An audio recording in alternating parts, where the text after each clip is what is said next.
5 তারিখের পরে কথা বলেছি, কিন্তু বিএনপির অনেকে মনে কষ্ট পাইতো। একটু চোরের বিরুদ্ধে কথা বললে যে চোর সে লাফ দিয়ে উঠতো।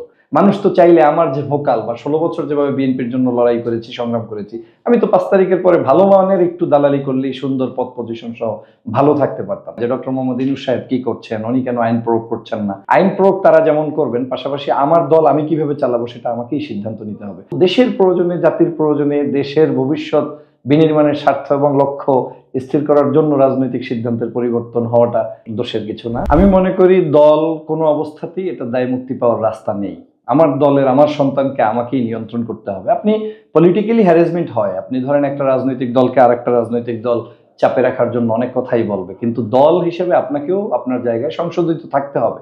আমরা বলি অনেক সময় যে ডক্টর মোহাম্মদ ইউনূস সাহেব কি করছেন, উনি কেন আইন প্রয়োগ করছেন না, আইন প্রয়োগ তারা যেমন করবেন, পাশাপাশি আমার দল আমি কিভাবে চালাবো সেটা আমাকেই সিদ্ধান্ত নিতে হবে।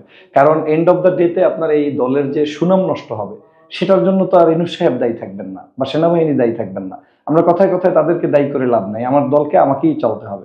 আমি চাঁদাবাজকে কোনো প্রফেশন মনে করি না। রাজনীতিতে চাঁদার কিসের?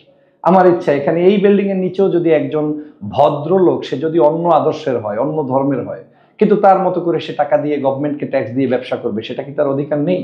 রাজনীতির কারণে আমার ভ্যানওয়ালাকে, রিক্সাওয়ালাকে, তাবিজ বিক্রেতাওয়ালাকেও ট্যাক্স দিয়ে চলতে হবে, এটা আমি মনে করি খুবই একটা অশনি সংকেত, এবং এটা যারা করছে তারা দলের ক্ষতি করছে। বিএনপি অবশ্যই বড় দল, এবং এই বিএনপিটার শুধুমাত্র আমি ওই আদর্শকেই বিশ্বাস করতাম, আগেও করি, এখনো করছি, জিয়াউর রহমান, খালেদা জিয়া, তারেক রহমান। কিন্তু আমার মনে হচ্ছে তাদের কথাগুলোকে মানে বোঝার মতো বাকিদের অবস্থানটা এখন পর্যন্ত মনে হয় নেই। সে কারণেই এই সমস্যার সৃষ্টি হতো। না, রাজনীতিতে মাঠে নামলে তো শেষ বলতে কিছু নেই, এটা হলো বাস্তবতা। রাজনীতি মানুষ করবে, প্রয়োজনের ভিত্তিতে সে সমাধান বা পথ খুঁজে পাবে। আপাতত আমি সিদ্ধান্ত নিয়েছি যে যেহেতু আমাকে সার্বজনীন সকলে পছন্দ করে, এবং আমার একটা স্ট্যান্ড দরকার যেখানে থাকলে আমি স্বাধীনভাবে কথা বলতে পারি। যেমন এতদিনও আমি 5 তারিখের পরে কথা বলেছি, কিন্তু বিএনপির অনেকে মনে কষ্ট পাইতো। একটু চোরের বিরুদ্ধে কথা বললে যে চোর সে লাফ দিয়ে উঠতো। একজন ধর্মবিরোধী কথা বলেছে, তার বিরুদ্ধে কথা বলতে গেলে সে কষ্ট পাইতো। তো এই কারণে নিজেই দায়িত্ব ছেড়েছি যে না, এখানে থাকার দরকার নেই, আমি যাতে স্বাধীন থাকতে পারি, যাতে আমি বিএনপির পক্ষেও বলতে পারি। মানে একটা ভালো কাজ করলে আমি পক্ষে বলবো, খারাপ বললে আমি সেটার বিপক্ষে বলবো। তেমনি যে আমার অন্য অন্য যত রাজনৈতিক দল আছে তাদের ক্ষেত্রে ওটা করব। আমার সিদ্ধান্ত হচ্ছে আপাতত স্বতন্ত্র জায়গা থেকে এই যে নির্বাচনটা আসছে, এই নির্বাচন পর্যন্ত আমি অবশ্যই স্বতন্ত্রতা রক্ষা করে সার্বজনীন সকল মানুষের ভালোবাসা নিয়ে একটি জায়গায় যাব। দেশের প্রয়োজনে, জাতির প্রয়োজনে, দেশের ভবিষ্যৎ বিনির্মাণের স্বার্থ এবং লক্ষ্য স্থির করার জন্য রাজনৈতিক সিদ্ধান্তের পরিবর্তন হওয়াটা এটা আমাদের দোষের কিছু না। আমি মনে করি আজকে যেমন করলাম, আপনি দেখেন আমার কিন্তু গোল্ডেন টাইম এখন। আপনি সাধারণত মানুষ, আপনি তো নিশ্চিত জানছেন যে বিএনপি একটা বড় দল, ক্ষমতায় আসার দ্বার প্রান্তে।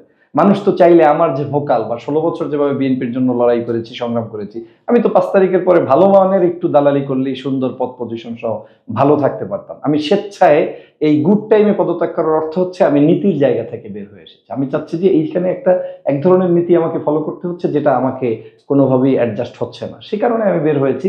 ইটস নট মিনস যে বিএনপি আমার কারণে খারাপ কোনো পজিশনে যাবে বা কিছু, প্রশ্নই আসে না। বিএনপির জন্য শুভকামনা, আমার যারা শুভাকাঙ্ক্ষী বা বিভিন্ন বন্ধু বান্ধব রয়েছে তাদের সাথে শুভকামনা। আবার একত্রে টকশো করবো, কথা বলবো, প্রয়োজনে অফিসেও যাব। আমার সাথে তাদের কোনো দ্বন্দ্ব হবে না। যদি আমাকে কেউ খারাপ মনে করে সেটা তার ব্যক্তিগত ব্যাপার, তবে সার্বজনীনভাবে আমি আমার সেই ঐতিহ্য রক্ষা করে যাব। আজকের আপনার ইন্টারভিউর মাধ্যমে আমি শহীদ রাষ্ট্রপতি জিয়াউর রহমানের জান্নাত কামনা করছি, খালেদা জিয়ার নেক হায়াত কামনা করছি, এবং তারেক রহমান সাহেবের প্রতি শুভকামনা ব্যক্ত করছি।